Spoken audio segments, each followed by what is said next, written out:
What's up, YouTube? Knight's Edge here again. Got another quick little re-review really for you of a Chaves 229. This is the one with the Lee Williams kickstop.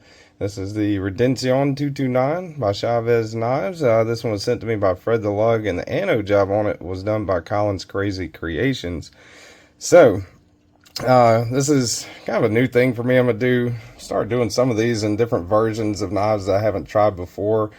Just trying to do like a quicker overview of stuff. Hit the like button if you like the content. Subscribe if you want more of it. And without further ado, let's get into it. This is, again, the 229 Redencion kickstop. Now, Mr. Eddie let me borrow his a while back to review, and that one was in G10. This one is in titanium. And been a while since I handled it, so kind of wanted to try it out again. Pretty cool little knife from the tip of the blade to the end of the handle. You're looking at 8 1/8, and overall blade length, if you go all the way back to here, it's like 3 7/8 where it meets up with the handle scale.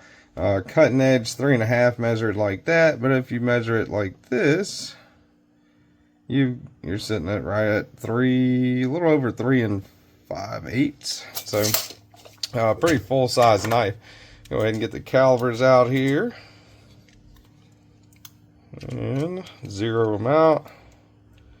Blade stock thickness 155 thousandths, thickest part of the spine, and behind the edge you're sitting at right around 24 thousandths. Handle thickness over 1/2 inch, 540 thousandths or so, give or take a little bit right there. Alright, let's go ahead and let's do some size comparisons. Not going to do as many as normal, just because this is kind of meant to be like a quicker re-review. So, you got the Spyderco Paramilitary 2 and the Spyderco Para 3. Some of your usual suspects there.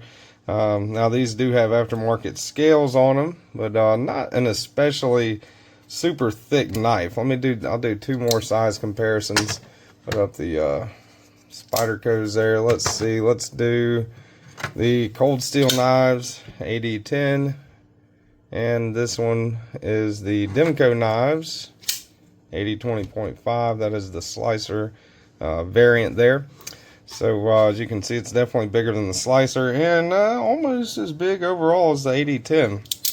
Let's do the thickness comparison with the AD10, and AD10 a little bit thicker, but not by much. It looks like I'm kind of back to back there. But yeah, AD10 feels a little bit bulkier, but the Chaves is still not what I would call like a thin knife by any means. I mean, it's still kind of beefy whenever you're kind of grabbing it in hand. So let's do the weight of it. Now, I'm gonna guess, shoot, this one feels pretty heavy. I'm gonna guess around 5 ounces. On the scale there, nah, maybe more than that. Feels like 5 1/2, maybe 6 ounces. Let's see, 6.7. Wow, let me get that in the picture all the way. 6.7 ounces. Yeah, so definitely a substantially heavy knife. Not one you'd want to take jogging with you or anything like that, I wouldn't think. I mean, you could, but feels like more of a work pants type of situation on this one. Let's see what she looks like in the pocket. Got that classic Chaves Knives skull pocket clip. Wish they would have done that like they did with the scapegoat and kind of hidden those screws. I don't really care for that too much, but did a good job on the anodization on this one too. I think that looks really neat. And I've always liked the Chaves clips. Just wish that this one in particular, they would have done like their scapegoat model and kind of hid that. But the clip's pretty functional. Pretty locked in. You know, it's not all the way deep carry. You do see a little bit of the knife sticking out, but pretty functional as far as pocket clips go, I would have to say. Let's get out the hardware checker here. T8, I believe it was. Yeah, T8 on the body hardware, and the skull clip hardware also T8, and that is good. And T8 also on the pivot. So that's awesome. T8 all the way around. Pretty cool. These are OEM by Riyadh, I believe. I'm not 100% sure on that, actually. I think they are. Yeah, actually, let's see. Fred's note says, I'm reading it right now. Fred's note says they're made by Riot. So these are made in China, but Chaves is the company. So pretty cool, man. Overall, that's all the specs. I like the kickstop. I think the kickstop's really cool. Kind of makes a really unique sound when you deploy it.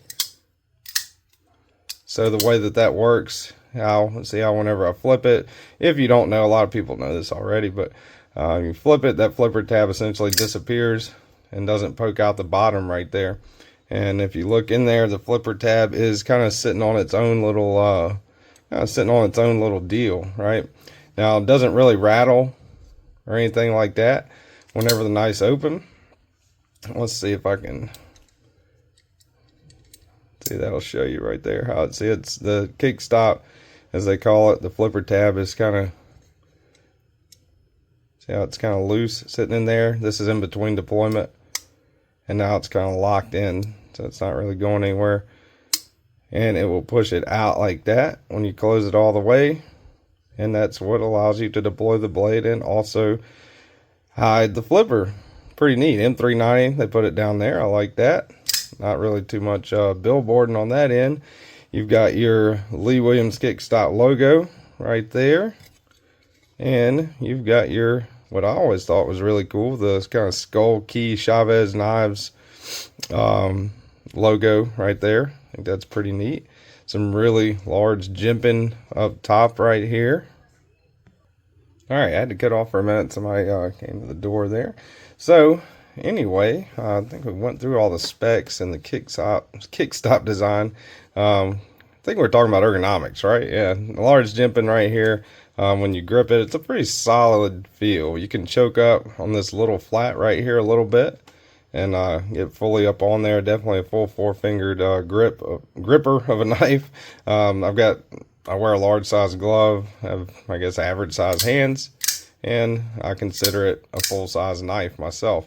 It is one of the only complaints that I would have about this in this re-review of this knife would be the pointiness of it. And that's some cool ano in that back spacer too. I just noticed that kind of matches that skull clip, but I wish they would have kind of cut back on that a little bit. Maybe I don't know, did some more contouring and made the kind of sharp edges just a little less pointy. Now they're not like painful or anything like that, but you can definitely feel them, especially when you're taking it in and out of pocket and it kind of hits like right there. You can feel that a little bit.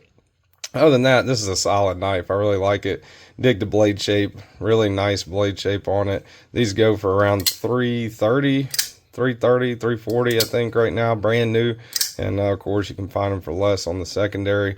But pretty cool overall knife. So hope you guys enjoyed the re-review of it. A little bit different of a version though. This is all titanium one. So pretty cool knife. That is from Fred the Lug, and that is the Chaves Knives 229 Redencion. Really appreciate you, Fred, and thank you to all my subscribers, Patreons, and channel members.